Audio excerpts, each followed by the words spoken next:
Okay, well, it is 4:30, so let's go ahead and get started. I want to first introduce myself, guys. I am Meredith Copeland, your Employer Relations Coordinator in the Career Development Office. We do have 4 panelists with us. We're going to be hearing a lot from Amanda Martin. Amanda is the recruiter for our area for Halliburton. And then we also have Julie Ruthenbeck. She is our director for the Career Development Office, and Adra Enos is our lifesaver that keeps everything flowing smoothly. And so as you guys are going through, and Julie, just a little bit of housekeeping before we get started and hand it off. Any questions that y'all have, we've got a Q&A window. We also have the chat box as well. Make sure you guys are utilizing those. I know Amanda loves a back and forth and to have some conversation, and we will open it up for questions towards the end of her presentation as well. So I will be helping her monitor that. And outside of that, Amanda, I'd love to hand it off to you and let you get started. Okay, awesome. Thanks, Meredith, so much for that. Hey guys, thanks for joining me. I really appreciate you guys spending your Wednesday evening with me. I'm sure some of y'all just finished class or finished it earlier in the day or didn't have class at all. So I appreciate you guys tuning in. Like Meredith said, I am a pretty easygoing person. If you guys have any questions at any time throughout the presentation, just pop them in the chat box, or, if you can wait till the end and unmute yourself. I am happy to answer any of these questions. My team and I really created this series for a couple of reasons. When I have an older brother that graduated in 2008, and when he was graduating, he was going through one of the worst financial crises the world has ever seen, right? He was having a really hard time finding a full-time job or finding even an internship. And so he wished that there were, classes or professional development series that he could have taken to help him become a more competitive candidate. Your career services, you guys, does so much for you behind the scenes you don't really know. So I highly, highly, highly encourage you guys, if you can, to take a trip out to the career services. Ask them for help, ask them for advice. They are there for you. But that's also why I'm here. I am going to be going, I think, for the next 3 Wednesdays in a row after this. I'm going to be giving a series of professional development classes called REDiness. And they're all going to target different things. Some of them will cover, what to do when you get an offer. One of them will cover social media and networking. That's how to properly utilize LinkedIn. And then today's session, I'm going to cover how to build a strong resume. Okay, a lot of this is going to be information that you might have heard before, but it's also information that I wish students knew about when I'm looking at resumes as a university recruiter. These are just things that will make you more competitive in the field when you are going up against your fellow classmates, but not only your fellow classmates, right? You are competing for internships or full-time offers with people that already have full-time jobs, or even people from other schools. So the more competitive that you can be, the better it is for you. I do have a mock resume. I will share that with Meredith so that she can pass that along to you guys. It's kind of like a template of sorts, but let's get through it today. So let's get started straight away. The first thing that we kind of have to do at any Halliburton session is a safety moment. So I thought today we could kind of just go over a safety moment called eye strains and causes and solutions, just because a lot of you guys are going to be studying from home, might be taking classes from home. I know some classes are in person, some might be virtual, but there are a lot of side effects that can happen from looking at a screen all the time. It's called computer vision syndrome, and it's just vision related problems by looking at computer screens all day. I know personally my vision has actually gotten worse since quarantine. And so I've just had to make a conscious effort to try and, mitigate that by getting, blue light glasses or even just taking breaks. But some of the common symptoms of computer vision syndrome, you guys, is eye strain, headaches, blurred vision, dry eyes, neck and shoulder pain. So don't just write them off. This is an actual thing that can have an actual impact on your health. So some tips to help. The 20-20-20 rule. If you take a 20-second break and look at something 20 feet away every 20 minutes, it gives your eyes a break, it gives your mind a break, it gives you some time to shake it off. But also you can just do some outdoor activities, right? Like after you do a major viewing event, whether it's, binge watching on Netflix or going on Blackboard and studying a whole ton, maybe go out for a walk or go out for a run or just chill outside on your balcony for a little bit. Anything to get you away from that screen. Like Meredith said, my name is Amanda Martins. I am not an ASU grad, unfortunately. I am a University of Houston graduate, and I just entered the Texas A&M Master's program, so I'm very excited to be a Texas Aggie. You might have seen me on campus. It's been a while since I've been on there because of COVID, and I'm hoping to come back pretty soon once everything calms down. I'm actually a second generation Halliburton employee. My dad's been working for the company for 37 years. I have two older brothers that work for the company. So I always like to joke that it runs through my blood that I was going to end up here eventually. I'm the main university recruiter for a lot of schools, obviously ASU, but also Texas A&M, University of Texas El Paso, all the schools in Oklahoma, and Texas Tech.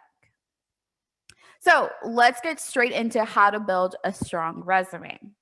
A lot of times I have students that say, hey, Amanda, what is the difference between a resume and a CV? Every time I go and apply, it doesn't ask me to submit a resume, it asks me to submit a CV. It's a fair question. In the US, the terms are used super interchangeably. Okay. So don't worry about that. You can submit your resume as a CV. Not a big deal. When you go internationally, that's when the difference is kind of a little bit more specific. A resume, though, is more skill focused. It is more based, you are getting a job. Okay, you're getting a job in the industry.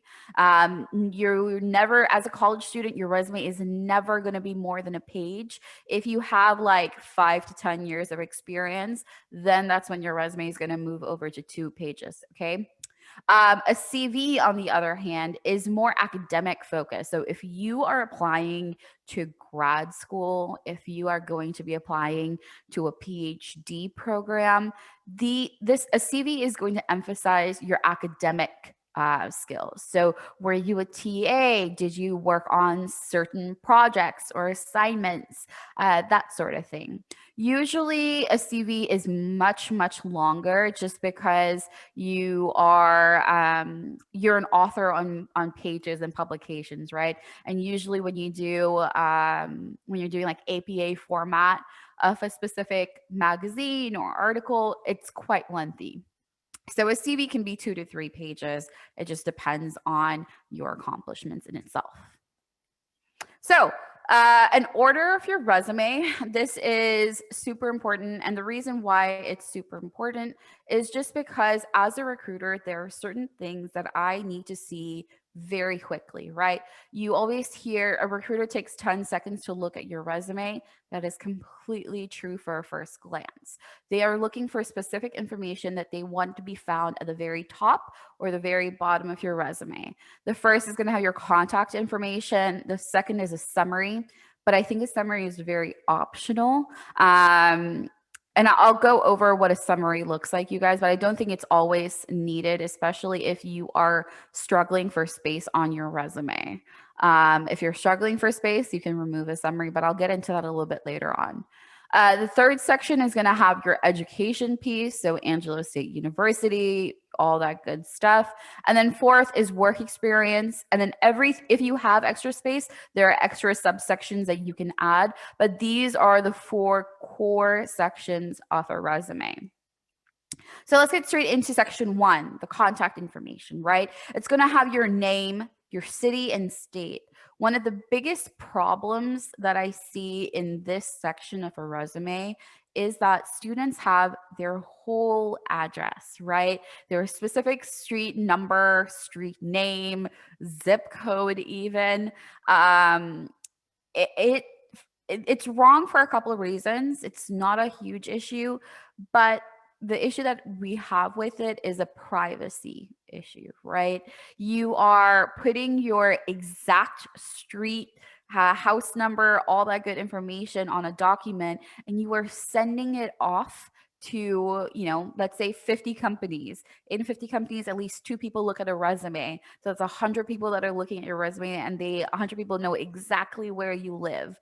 It's not safe. It's not secure. So I always tell students, put your city, state, sometimes zip code if you live in a big city, and that's perfectly fine. The second reason why I don't like students putting a specific street number and street name is because of the internal biases that recruiters may have, right? Or managers may have. Sometimes they might see a specific, I always like to say, if you apply for a job, and the recruiter is looking at your resume and they say, oh, that person grew up on that side of San Angelo. No, I don't want that type of person at my company. Well, they're making a judgment on you based on your location, which is crazy. But it does happen. It's happened in the past before, and it could potentially happen to you. Or they might say, oh, that person lives way too far. They wouldn't want to make the drive. Well, how did they know that? They haven't talked to you. They're simply ruling you out before they've even had the conversation with you.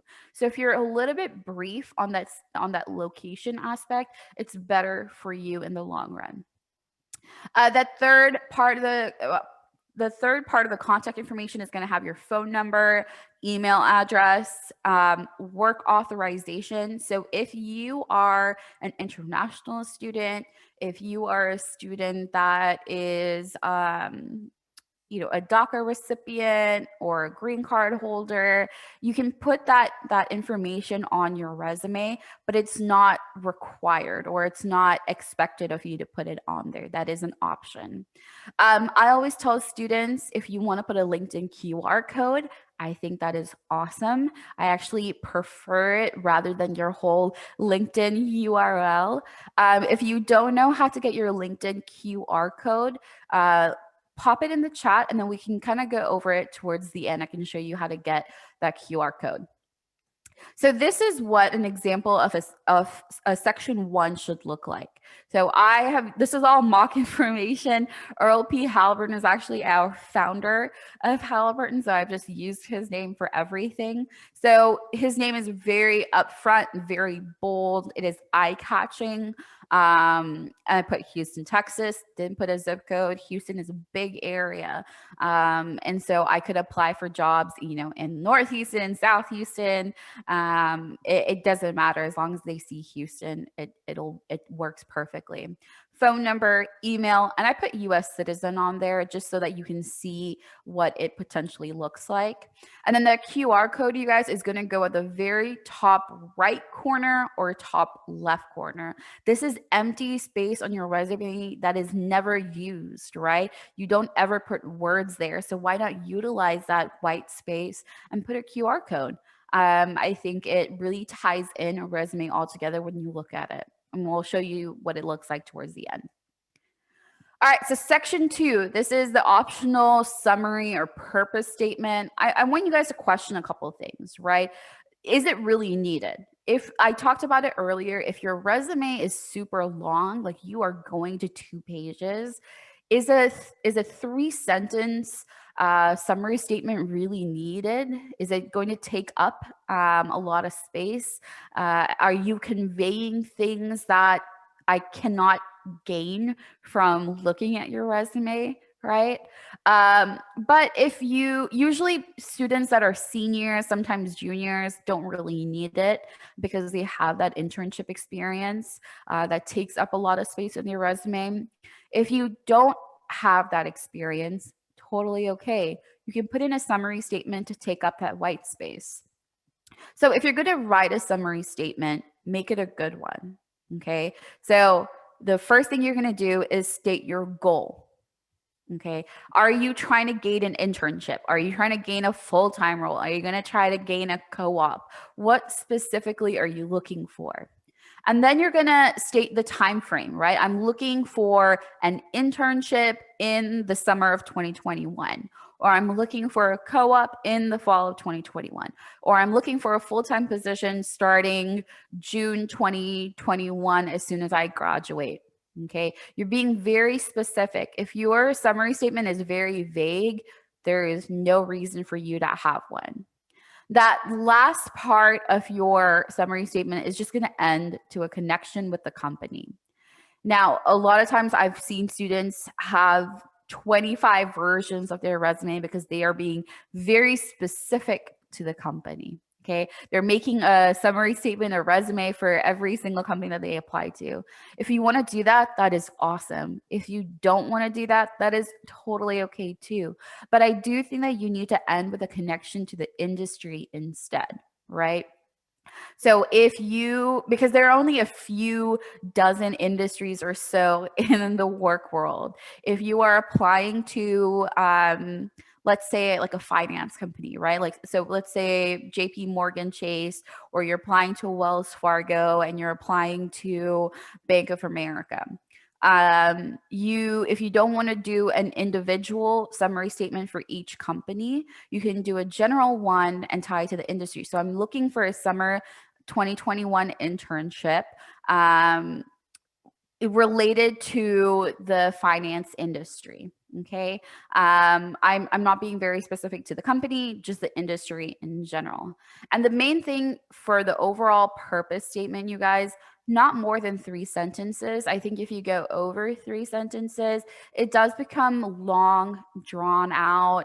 It becomes wordy, and I'm going to stop reading it. I think 3 sentences is a really good sweet spot for that. So this is an example of a summary statement. So the first part, I'm a junior mechanical engineer with a strong background in AutoCAD programming languages like Java and C++. I'm giving a brief description about myself, right? Junior mechanical engineer, and a brief description about my core skills. And then my second sentence is going to go, I'm looking for an internship opportunity for the summer of 2021 in the oil and gas industry. So I'm not being specific to Halliburton. I'm being specific just to the oil and gas industry. This way that I can use this resume to apply to Halliburton, to Schlumberger, to Shell, to Chevron, to Baker Hughes. That's 5 companies right there, with just one resume. And it's specific. It's not a generic looking one. Then the very last sentence is just a fluff piece, a nice ribbon to tie up your summary statement, right? So I'm excited to bring my current knowledge and gain further industry insights with your organization.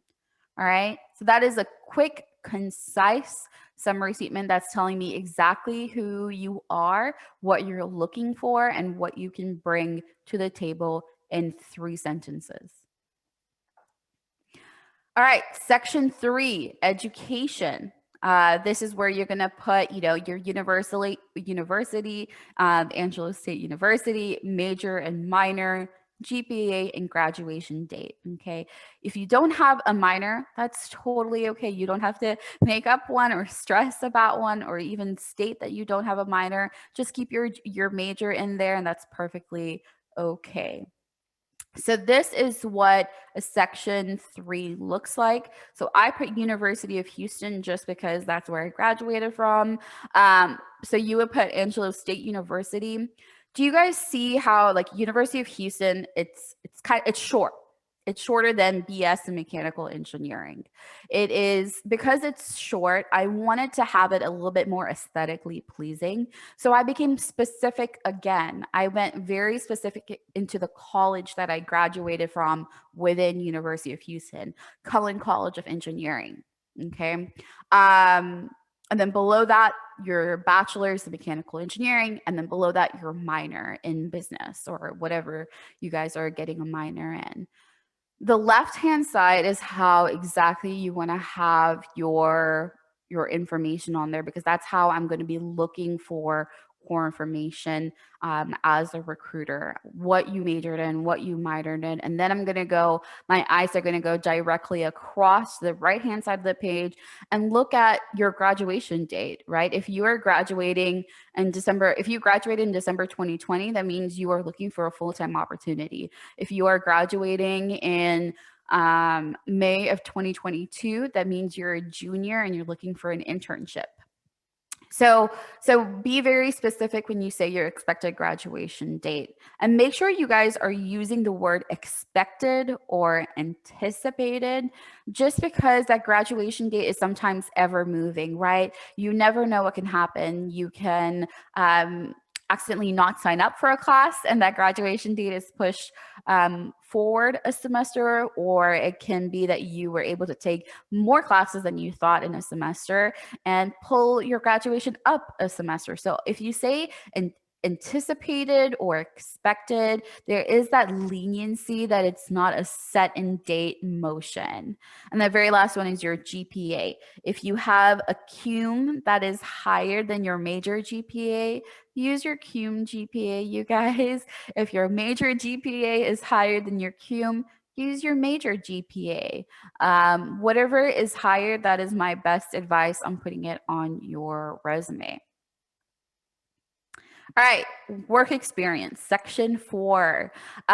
Your work experience is going to have a few things: company name, position, month, year worked, duties, and then your duties, you guys, it's going to be 3 to 5 bullet points, right? If you had an internship, okay, your internship is 3 months long. So you should have a bullet point for every month that you were with the company.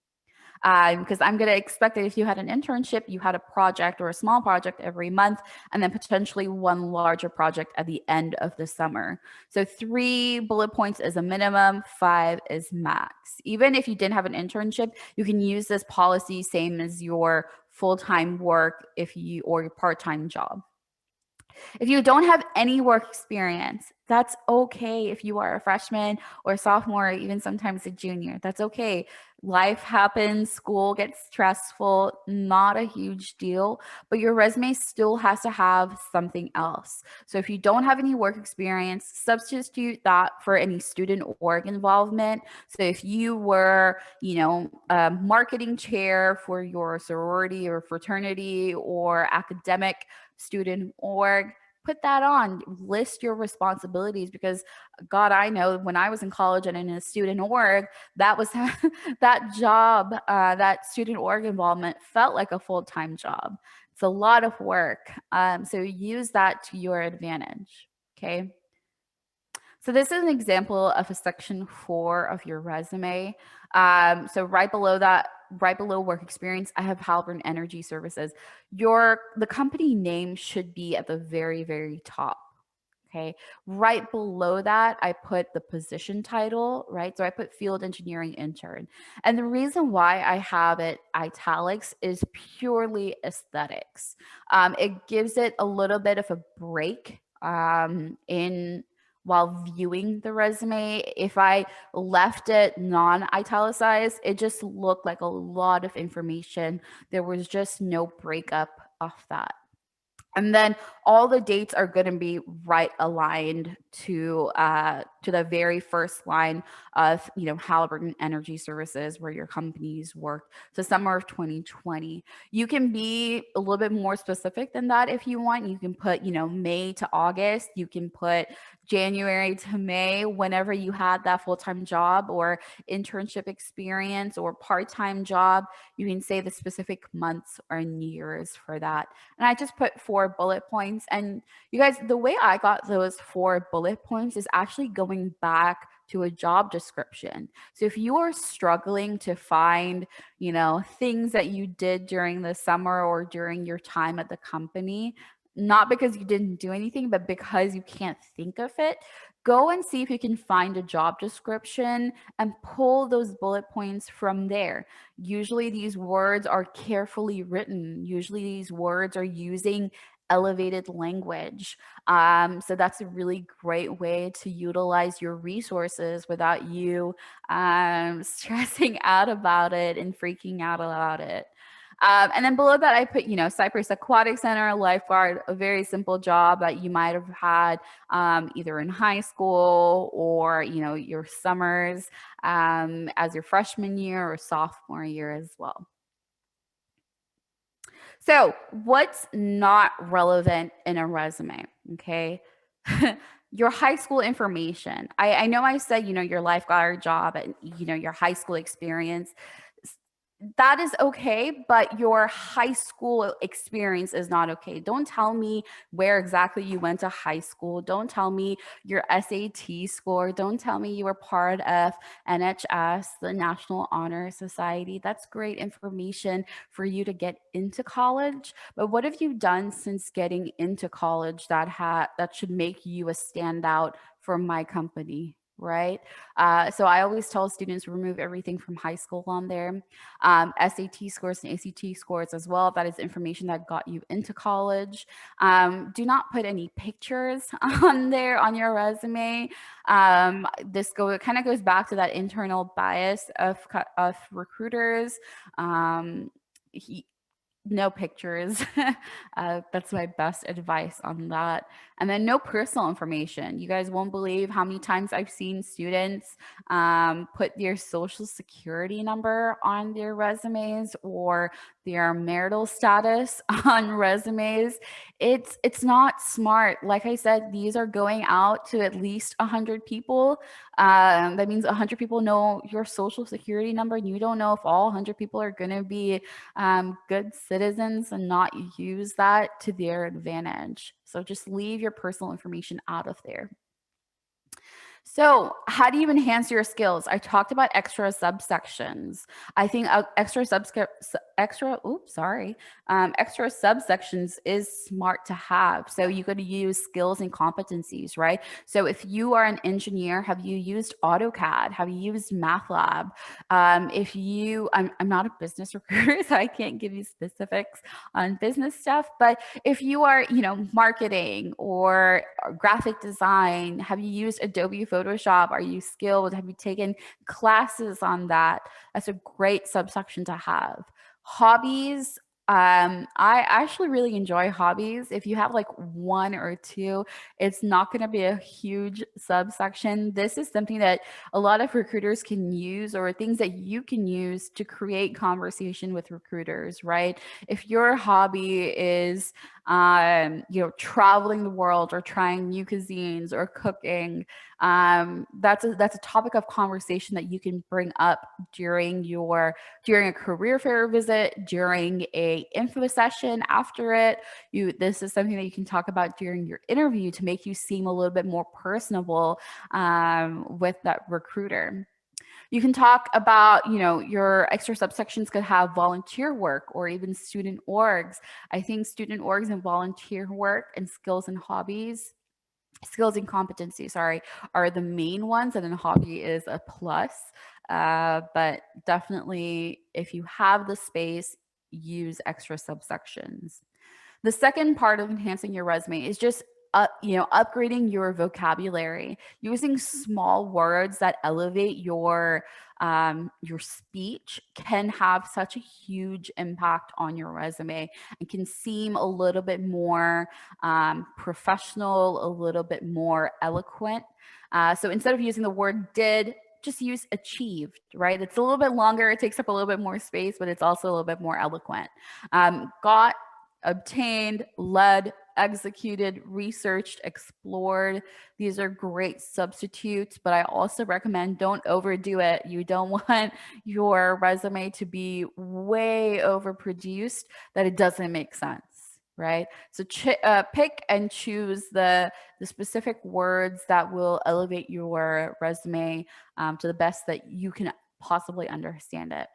And then lastly is formatting. Okay, color. I hate color.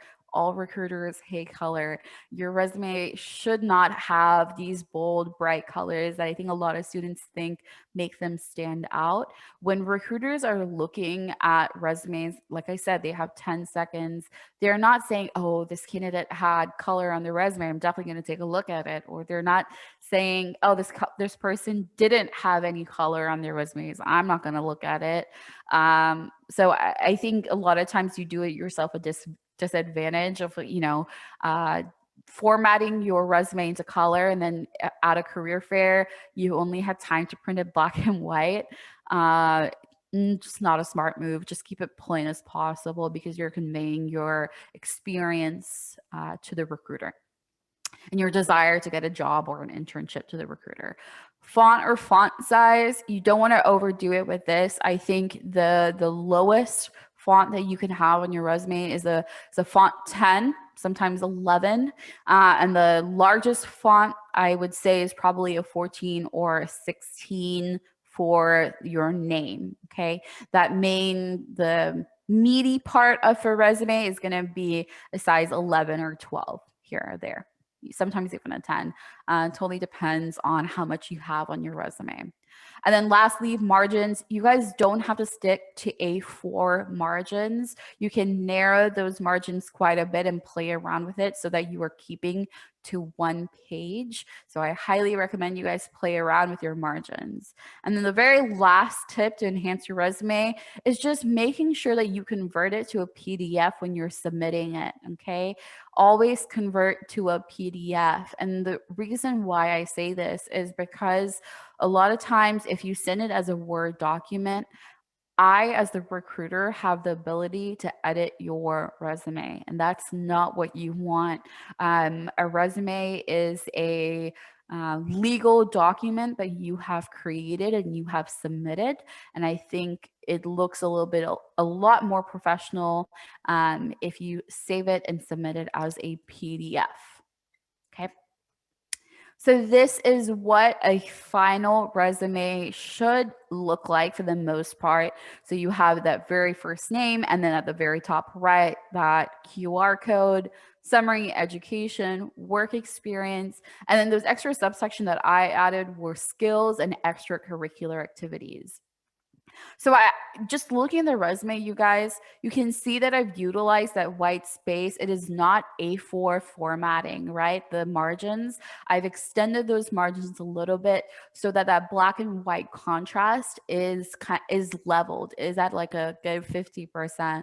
I think if you overdo it on the extra blank space, that extra white space that A4 margins usually entail, you are going to leave out a lot of information that adds to your resume. Okay. That is all that I have for you guys today. That is our general email. So if you have any questions about how to build a resume, definitely please email me on there. I'm also going to add in my email to the chat really quick so that if you guys do have any questions directly that you want me to answer in specifics, I'm more than happy to do so. Or if you want to set up some time with me and we can do a resume review, I am more than happy to do that. But just shoot me a message, right? Shoot me an email and I am happy to do so. Let me see if I can add in my email really quick. If you can't, Amanda, I can help you with that. But guys, thank you so much for joining us. I know that it has been really kind of a crazy month for those of us here in San Angelo, Texas. So I appreciate you guys for showing up and being part of this. I guess at this point, I would just open it up for any questions that you guys may have. We've got a little bit of time. You guys can use it in the Q&A or you can throw it in the chat room. And while we're waiting for those to come in, I'll just remind you that this is part one of a 4-part series. So Amanda is going to be here again Wednesdays at the same time. Every Wednesday for the next 3 Wednesdays, we're going to be looking at interviewing next week. 2 weeks from now, we're going to be looking at networking. And then the last one, we will wrap up on what to do when you get the offer. So you guys won't want to miss out on that. You will have a couple of emails after today's presentation coming to you, one of which is probably the most important to me because it helps us figure out what you guys want to see. And that is just a quick 4-question survey. So if you guys could help Amanda and I out on that survey, that would be great.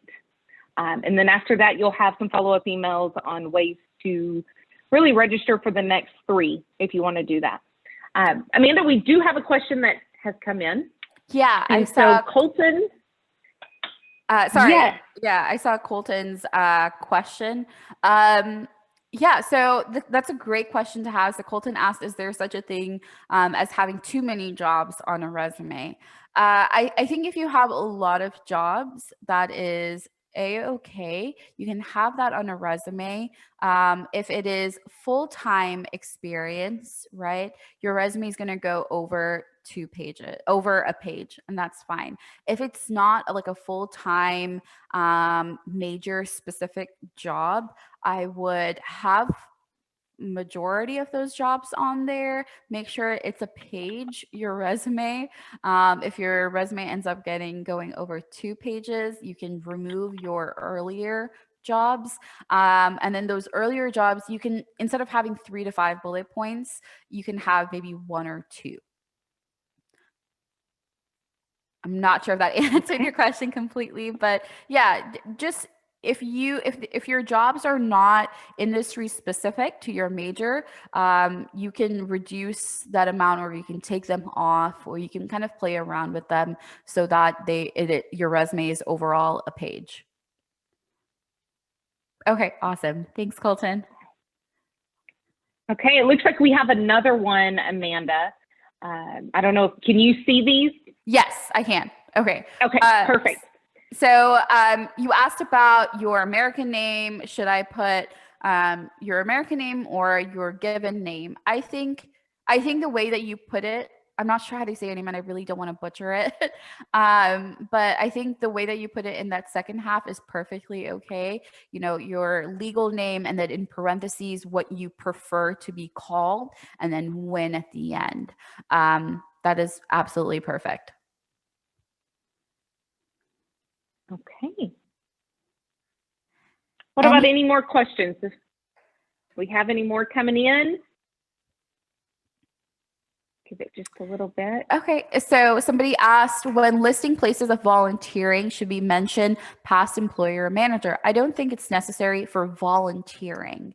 If it is even if it's a job, I don't think you need to ask, say, a manager. But for volunteering, you should always say the organization name, and then kind of list out, you know, if you had major responsibilities, that sort of thing. Okay. Awesome. We've got a little bit of time for anybody else who wants to put some in. And while we give you guys just a few more minutes, Amanda, I want to thank you so much for bringing this back again this semester. For sure. You know, I am happy to interact with ASU. I love talking to, you know, Rams everywhere. Love interacting and hoping that I can make you guys better candidates and more competitive candidates. Does anybody not know how to get a LinkedIn QR code? Because if you don't, this is a great time to ask how to do it. But if you do, not a big deal. I'm like, we're going once, going twice. Good. And Amanda will be back on campus. So not only is she doing the REDiness series for us, but she is also going to be on a leadership panel in March. And so you guys make sure that you're paying attention to our career development events page. We will have all that registration up there for you. And if that is something that you want to make sure that you are aware of when that registration opens up, email me. I'll put my email as well in the chat box, and that way you guys can just bombard us with any questions that you have.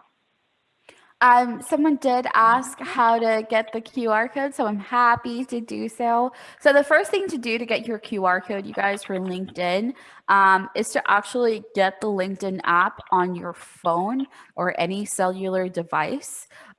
Once you've gotten it, and I'm gonna go, I think, yeah, so in 2 weeks, I'm gonna go a little bit more how to get into it, but I can do it super quick. If you go on the app on your phone, you go into like the very top of the app, of the LinkedIn app. There is like that search bar. And if you hit that search bar, at the end of the search bar, it has 3 little boxes and then a little X at the bottom right. So if you click that, it actually takes you to a scan your QR page. And then the second tab on that is my code. You can always save that to your photos and then email it to yourself so that you can copy and paste it into your resume. We did have another question. Oh, go ahead. I didn't mean to cut you off there, Amanda. I feel so bad for cutting you off. I feel like we see it at the exact same time. But Katie asked, if my undergraduate degree is not related to the field that I'm interested in, should I include it or just a graduate degree? I think you should include it. And, you know, when you get to that point when you're talking to the recruiter virtually or over the phone, let them know, because it's happened. I'll be honest with you. I have a degree in chemistry. I don't have a degree in HR. I'm getting my master's in HR. So you can have your undergraduate degree and it's not related, not a huge issue. If you talk about your passion for the industry that you're potentially joining, that'll take up a lot of any issues that they might have. And I just want to add to that, because I think Amanda is spot on, especially going into the very competitive job market that any seniors here in the next really year or two is going to likely enter. That difference in degrees, even if they are vastly different, your undergrad and your graduate, it's going to show really your transferable skills as well. And so you may have a position that kind of bleeds lightly into another one that your undergrad is very well positioned for, but your graduate degree is positioned for your current role. So I 100% think that it just makes you more marketable and gives a little bit of variety when they're looking at your skill set and bringing you on board. Okay, well, I think, Amanda, we are at the end of questions. Unless somebody slips one in there real quick before we wrap up. But thank you, everyone, for joining us. Thank you, Amanda, for joining us as well. And I'll let you have the last moments before we sign off. Yeah, anytime. Thank you guys so much for joining me today. I really, really do appreciate it. And hopefully I will see you guys in next week and the weeks after. All right. Thank you guys so much. Y'all have a great rest of your evening.